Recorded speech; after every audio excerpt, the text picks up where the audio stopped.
Shalom, everyone. How are you doing today? Are you ready for another adventure in Israel? Do you remember what shalom means? Shalom means hello or peace. Can you say shalom to everyone in your family? Shalom! That's a great way to greet somebody when you meet them on the street or when they come to visit you at your house. Shalom. Hello. I hope you have peace today. We're going to learn about what if others want you to disobey.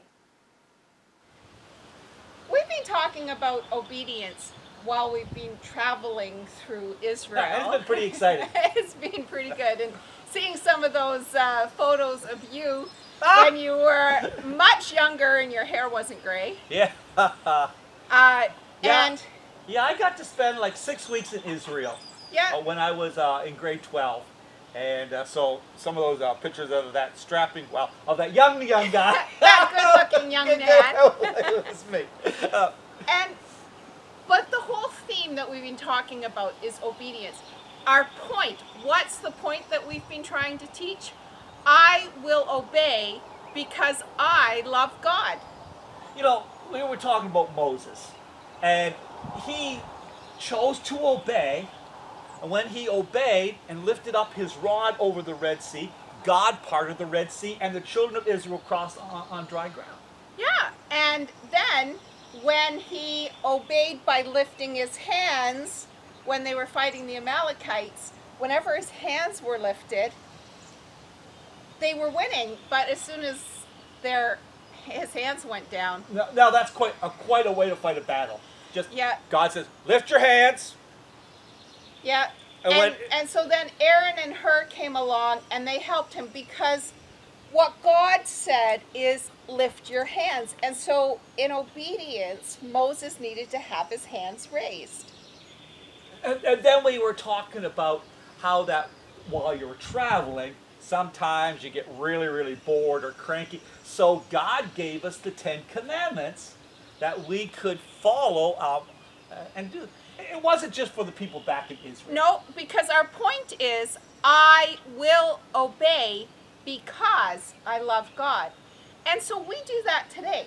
So when we choose to obey the 10 Commandments that God set forth, our lives will be happier, we'll honor God, and His blessing will be upon us. So like the point is, I will obey because I love God. Yeah. And when our parents tell us to do something, we need to obey them. Yeah, so if they say, it's your turn to do the dishes. Seriously? Why can't we get a dishwasher?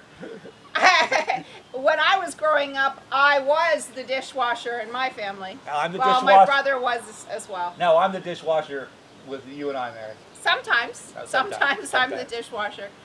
But the point was, if your parents say, wash the dishes, and you grumble and complain, and I don't want to do it, I'm not going to do it, I'm going to go out and play with my friends instead, then are you showing that you are obeying? Because we should be honoring our parents. That's right, and I will obey because I love God. Shall we say it together? Sure, let's say it. What's the point? Okay, what's the point? I will obey because I love God. Let's try that again. We need to say that together. Okay. What's the point? I will obey because I love God. Think they got it? I hope so. I certainly hope so. Because today's lesson that we're going to be learning is about somebody who didn't obey God. And Right. it's really a sad story. Yes. Yeah. So what's the point? I will obey because I love God. And now it's time for our High Point Challenge. And this week we've got yes and no challenges. So our first question is, did God give the Israelites rules to help them? Yes or no?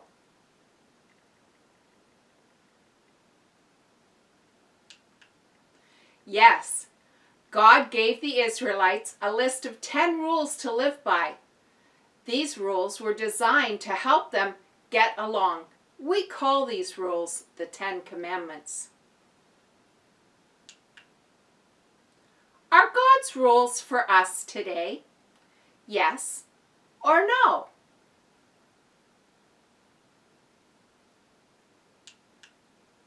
Yes. God's rules are guidelines for showing respect to God and others. They are just as important to us today as they were to the Israelites back then.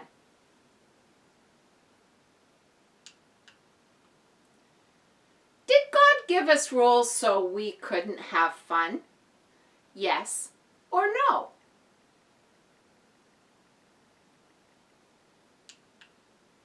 No.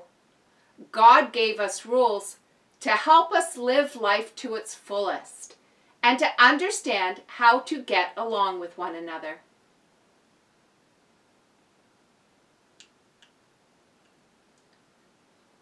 God wants us to love Him. Yes or no?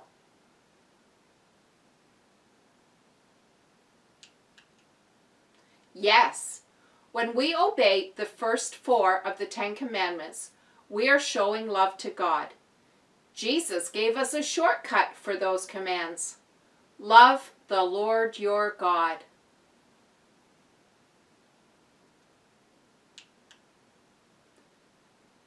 God wants us to love others. Yes or no?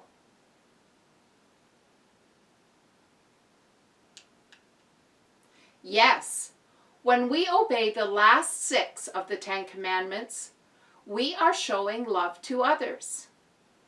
Jesus gave us a shortcut for the last 6 commands.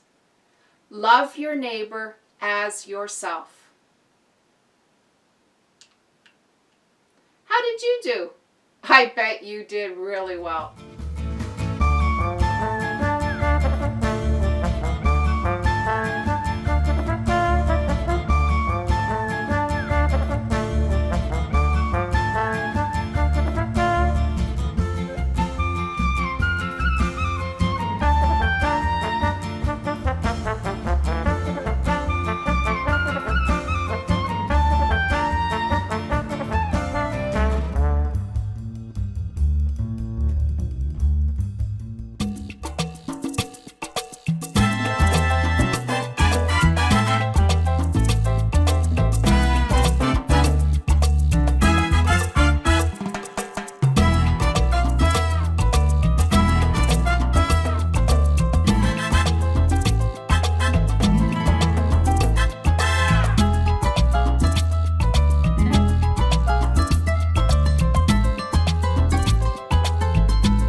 Today we are visiting Vad Hashem, a museum in Jerusalem. This museum tells the horrifying stories of almost 6 million Jewish people who died during the Holocaust.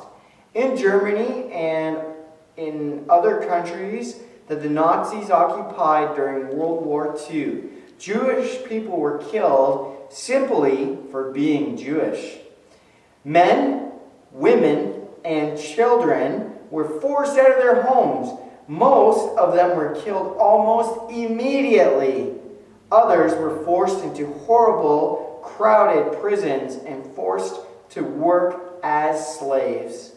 The Holocaust is given the name to this truly evil destruction of God's people, the Israelites, also known as the Jewish people. Okay, let me see now. Who can I... My pastor? Yeah, my pastor. That's somebody I can trust. Who else could I listen to? My Sunday school teacher? Yeah, that would be good. Who else should I listen? Not Scoop Ferret. Definitely not Scoop Ferret. Who else could I listen to? Let me think. Who else? I know, the tour guide. That's definitely somebody I could listen to. The tour Hey! Hey, it's good to see you again. Are you that pesky crocodile that's following me? Oh, no, I'm not. It's just us.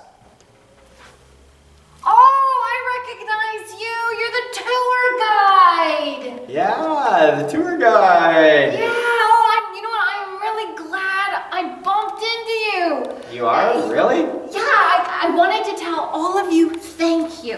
Thank you. Thank you for what? Well, because you guys have all helped me see so clear now. Really? Are those new glasses then? No, I don't need glasses. Really? No, my desire to get like the really big story, that and Scoop's influence. I was willing to break all these rules, man's rules and God's rules. But you guys helped me see that that's not right. And I shouldn't do that. Oh, I'm glad, Snapper. So I was just making a list of people that I could listen to and I could turn to when I was in need. So like I put down my pastor and you helped me. So I put down you on my list of somebody that I could go to. Wow, that's quite the compliment. You know, we're always happy to help. My rule-breaking days are over. If we can't track that leopard down, well, and do it legally, well then the National Topographic Magazine is just gonna have to do without my article. Wow, I'm proud of you, Snapper. Well, I'm pretty proud of myself too, making these decisions to be, changed and, oh, hang on a second, my phone's ringing. Who is it? It's Scoop. Uh-oh. Just give me a second here, just give me a second.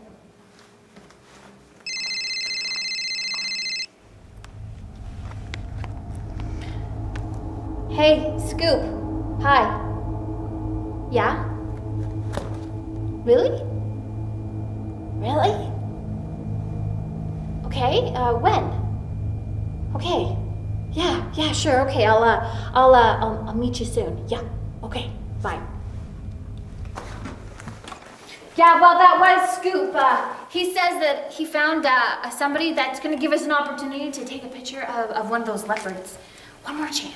Wow, that's great. I hope it doesn't break any rules. Well, no, not really. I don't think, I guess. You're not sounding very convinced. Okay, well, see, Scoop found these guys that hunted the leopard, and they caught him, and they have him in a cage, and they said that if we paid them money, that they would let us take pictures of them. Oh boy. Do you know that leopards are a very endangered species and it's highly illegal to hunt them? And you're gonna pay criminals for their help? Yeah, but we're not doing anything illegal. It's like it's not illegal to take pictures of them, just to hunt them to take pictures, and we're not doing the hunting. What about all that talk a few minutes ago about not breaking the rules? No, it's not breaking the rules. And you know what? Maybe I could write an article about how these hunters are doing something illegal, and I can let the world know so that we can save the leopards and we can take pictures so that everybody knows we need to save the leopards. I don't know. Something still doesn't sound right to me. Well, it's a good plan. But that's not the main reason you want to write an article. It's about getting that big shot writer from the National Topographic Magazine, right? Well, yeah, but think of all the good we could do. I don't know, Snapper. You're dealing with criminals, and that's never good. It could even be dangerous. Can't be any more dangerous than that crocodile that's following me everywhere. Yeah, but at least you know the crocodile and what it's capable of doing. Yeah, he's hungry and he wants to bite me. Exactly. But people are a lot more complicated most of the time. You don't know what these hunters could be capable of. I thank you for your concern, but Scoop and I, we can take care of ourselves. I know we can. And this article is going to change the world, especially for those leopards. Like, They're not going to be endangered anymore because I'm going to write an article that's going to stop these bad guys. And we'll be okay. So I got to get going to go see Scoop. So thanks for your concern. I'll talk to you later. Bye. Oh boy. I'm really worried about Snapper this time. I would hate to see anything bad happen to her. I think she's playing with fire, dealing with those criminals. I just hope we get to see her again before we leave Israel. Has anyone ever tried to convince you to break the rules? When someone tries to tell us it's okay to break the rules, it's important to remember why you obey in the first place. That's why we need to remember the life verse. If you love me, you will obey what I command. It's not always easy to stand up and do what's right when others are trying to disobey. Well, let's learn more about how important the Holocaust was as we go into the Yad Vashem Museum. Come on, everybody, let's go.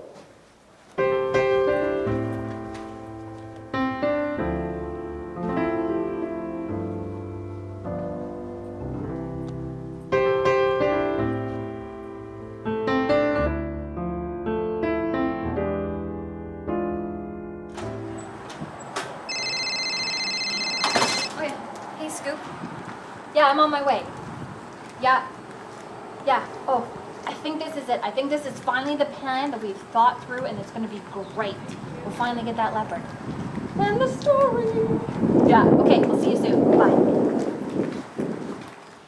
Well, we've been studying here about being obedient in Israel, and our life verse is this. If you love me, you will obey what I command. John 14 and 15. Mrs. Mary, I think we should do a little contest. Okay. It's called the pop-up. Okay. Now, what we're going to do is we're going to choose sides. Yep. So the people who are on your side Okay. are going to stand up and say the one word and then Okay, sit back the down first again. word. First word, yeah. Okay. And then the people on my team are going to stand up and say the second word, and we'll go back and forth. Okay, So, okay. so I'm first. you're first. Okay. So you need to choose in your family which team you want to be on. Maybe it'd be blue or red, or maybe it'd be pink or green, or maybe it's girls versus boys. Just divide your family equally and choose which side you're going to be on. If you want to be on the better side, choose Mrs. Mary. So are you ready? I'm ready. So you do the first I word. do the first word. And I'll do the second word. Okay. Ready? Yeah. If. You. If. No, you're supposed to. I did the first word. You told me I was supposed to do the first Yeah, word. you're supposed to do the first word. I do the second word. You do the third word. Oh. All right. Oh, not just the first word. Not just the first word. Oh, okay. Okay. So we're gonna go back and forth on this, okay? So I'm going to start again. Yeah. Okay. Okay. Okay. Ready? Yeah. If You, love me, you will, obey what, I command, John 14. 50. Ella wanted to say the verse here. Okay. Ella, no. No. All right, let's try this. Are you ready to try this again? See if Ella wants to participate this time? Okay, you've got the first word, I've got the first word. and I've got the second word. Okay. Okay, and back and forth. Yes. Okay, you ready? Okay. If You, love me, you will, obey what, I command, John 14.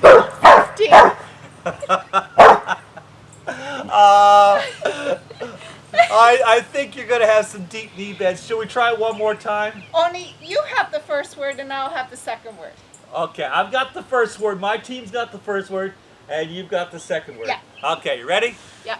Okay. If You, love me, you will, obey what, I command, John 14. 15. Oh, I tried to hold her back here. put her inside for the last I think one? we're going to have to put her inside. Okay, okay. Ella, let's go. Let's go. Come on. Ella. Inside. Go inside. Come on.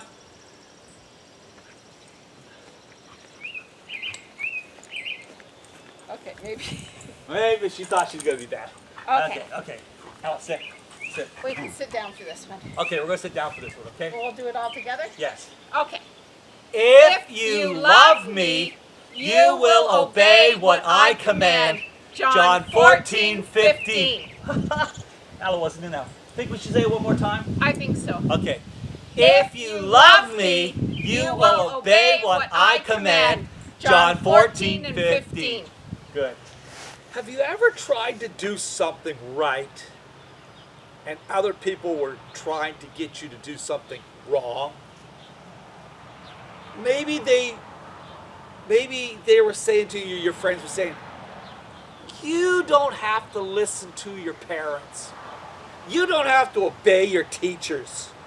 For sure, don't obey the policeman. And they're trying to get you to do something wrong, and you know what is right, but you just, for whatever reason, you just give in and you disobey. Well, it was like this. Moses had led the children of Israel out of Egypt. And they crossed the Red Sea, but while they were still camped on the one side of the Red Sea, they looked up and they saw the dust from the Egyptian chariots. Here they were in a hard place. In front of them was the Red Sea, and behind of them was coming the charging Egyptian army. And God said, I will be your protector. And so, at night, he had this pillar of fire that glowed in the sky, representing his presence. In the daytime, there was this cloud that represented his presence. And when the people of Israel looked up and saw the glow of the fire in the sky, they knew that God was with them. When they saw the cloud in the day, they knew that God was with them. But sometimes, when we can't see God, yeah, we know that He's there. The Bible tells us that He's with us all of the time, that He never leaves us, forsakes us, that He was from the beginning to the end. But sometimes if we just can't see God, we fail to put our trust in Him. And even to the point where we choose to disobey. Now, God had called Moses to come up on top of Mount Sinai. And when he was up on top of Mount Sinai, there was thunder, and there was lightning, and there was this dark cloud that covered the mountain where Moses was. Aaron and the rest of the children of Israel, they were camped at the bottom of Mount Sinai. Now, Moses was up there for 40 days. And when he was up there for 40 days, the children of Israel, they got discouraged. Oh yeah, they saw the thunder and the lightning up there, but they're thinking, where is our leader? Where is Moses? He's taking a long, long time. And so they came to Aaron and they said, we don't know what happened to Moses. We don't know if he's ever coming back. He's been up there for 40 days. That's like over a month long. They kept coming to Aaron. We need something that we can see that is a God. I mean, whatever happened to this fellow Moses? And they kept pestering and prompting Aaron to make them a God that they could see. So, and again, they said, we don't know if Moses is ever coming back. He's been up there like over 40 days. Aaron says, okay, bring all of your gold jewelry. Bring your nose rings and your earrings and your bracelets, and we'll make a God. We'll make a calf that you can see to worship. And so they brought their jewelry and they put it into a pot and they boiled the gold down, melted it all down. And then they formed a calf. A calf! To represent their God that they would worship and bow down. Well, after they got the calf, Aaron says, "This is your God." He disobeyed because he knew that there was only one true God. He had seen God part the Red Sea. He had seen God provide for them. But now he's saying, this cow that we melted out of gold is your God? And then he said, we'll have a worship party. We'll have a time of festivities. We'll have a festival. And we will worship the calf, the golden calf. Well, as they began to sing and as they began to dance and they began to do all kinds of bad things, things that they should never do, they were doing. And they were bowing down to the golden calf and saying, "You are our God." When God looked down from heaven, he saw them. And now Moses was coming down the mountain. And as he was coming down the mountain, there was the noise.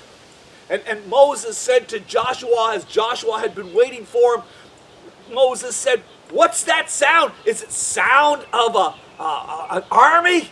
Is it sound of fighting?" And Joshua said, "No. That's the sound of festivities. I hear the tambourines. I hear the music playing." When Moses came closer to the camp, there he saw all the children of Israel were bowing down to the golden calf that Aaron had made. He got so angry that he took the 10 commandments that were written by God on the tablets of stone and he threw them down and he broke them. He comes storming into the camp and he said to Aaron, "What have you done?" Aaron says, "Well, the people didn't know if you were coming back and they needed a God that they could see. And so they brought their gold to me, their earrings and their nose rings and their bracelets. And I threw it into the fire and out came this calf." Moses says, "You have disgraced God." And he was so angry. He came over. He knocked that calf down. He took a hammer and he smashed it into little pieces. And then he threw it over the water. He says, "People, drink this water."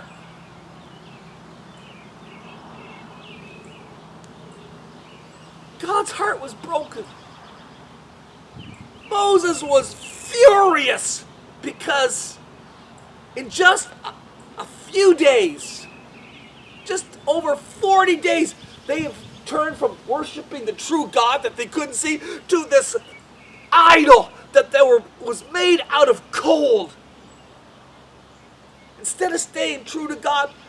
But the big thing was Aaron let the people talk him into making the golden calf. Aaron let the people convince him that this was the proper thing to do. I mean, he was leading the children of Israel with Moses. But the people convinced Aaron to make a God that they could see. You know, again, sometimes our friends, in wanting us to do something bad, they tell us it's okay to disobey. Sometimes the television will tell us, oh, the best thing to do is to disobey. Don't obey. But you know what? If we're going to love God, then we need to keep His commands. In other words, we need to obey. So if our friends come along and says, it's okay to disobey your parents, stand up nice and straight and tall and say, no, I am going to obey my parents because one of the commandments is, children, obey your parents. If your friends come along and say, hey, why don't you just steal a chocolate bar? You need to stand up nice and straight and tall and says, no, one of the commandments says, do not steal.